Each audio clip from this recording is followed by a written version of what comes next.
Olha só que ideia curiosa! E se existisse um manual que, em vez de ensinar a gente a ser mais produtivo, ensinasse, na verdade, a abraçar a improdutividade? Pois é, hoje a gente vai explorar exatamente isso. Um guia para falhar, para procrastinar e mesmo assim ficar totalmente de boa com isso. Vamos nessa. A gente vive ouvindo frases como essa, né, do Steve Jobs. Elas estão por toda parte.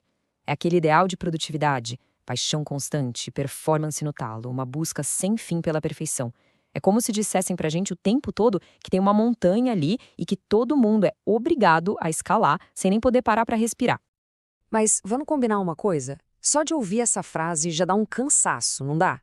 Porque, sério, manter esse pique o tempo todo parece uma coisa sobre-humana. E é exatamente nesse ponto que a nossa conversa de hoje começa a ficar boa. O que nos leva então para a nossa primeira parte, a corrida pela perfeição. É sobre essa pressão, sabe? Uma pressão cultural para a gente otimizar cada segundo do dia, para virar uma espécie de máquina de eficiência. E aqui a gente vê o tamanho do problema. Porque de um lado tem o que vendem pra gente. As promessas mágicas, rotinas de milionário, alta performance, perfeição. E do outro lado, bom, do outro lado tem a vida real. Que é o quê? É procrastinar, é falhar numa meta, é simplesmente não render num dia. Faz parte. E a fonte que a gente está analisando hoje usa justamente o humor para mostrar essa diferença gritante. Então, como uma espécie de antídoto para toda essa pressão, surge uma ideia bem radical. Vamos para a próxima parte, o Manual para o Fracasso. É isso mesmo. A fonte que a gente está usando hoje apresenta o tal Manual da Improdutividade Normal. Um guia, digamos, revolucionário, que se propõe a ensinar o que muitos de nós já fazemos sem precisar de ajuda, mas com uma pitada de ironia e, o mais importante, de validação. Tá, mas afinal, o que seria essa tal de improdutividade normal? Olha, segundo o manual, é basicamente o nosso estado natural. É ser gente e se caracteriza por atividades essenciais, como procrastinar, falhar de vez em quando e, claro, aquela soneca sagrada depois do almoço. Tudo bem, vamos então para a primeira lição prática desse manual. Uma habilidade que todo mundo acha que domina, mas que, acredite, sempre dá para aperfeiçoar. A nobre arte da procrastinação. E o método é simplesmente genial. Anota aí. Passo 1. Defina qual é a sua tarefa mais importante do dia. Passo 2. Abra umas 12 abas no navegador. Óbvio que sobre assuntos que não têm nada a ver com a tarefa. Passo 3. Esse é um clássico.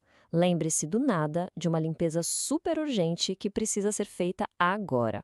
E para fechar com chave de ouro, passo 4. Vá preparar um lanche bem elaborado, daqueles que levam tempo.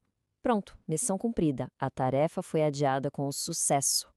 Mas olha, procrastinar é só o começo da história. O manual vai muito além e explora uma ideia que é ainda mais radical para a nossa cultura de produtividade: o valor de simplesmente não render. É uma frase bem simples, mas que tem um peso enorme. A ideia de que tá tudo bem ter um dia, ou uma tarde, ou quem sabe até uma semana inteira, em que a gente simplesmente não rende, e que o nosso valor como pessoa não está amarrado na nossa capacidade de produzir coisas. E a fonte que a gente está analisando aqui resume isso de um jeito perfeito. Procrastinar, falhar numa meta ou simplesmente não render não é uma falha de caráter, não é um defeito de fabricação, é só a vida real. É ser humano, é? E é aí que, depois de toda essa ironia, a gente chega no verdadeiro ponto da questão. Na nossa última parte, o que significa, de verdade, ser uma pessoa normal.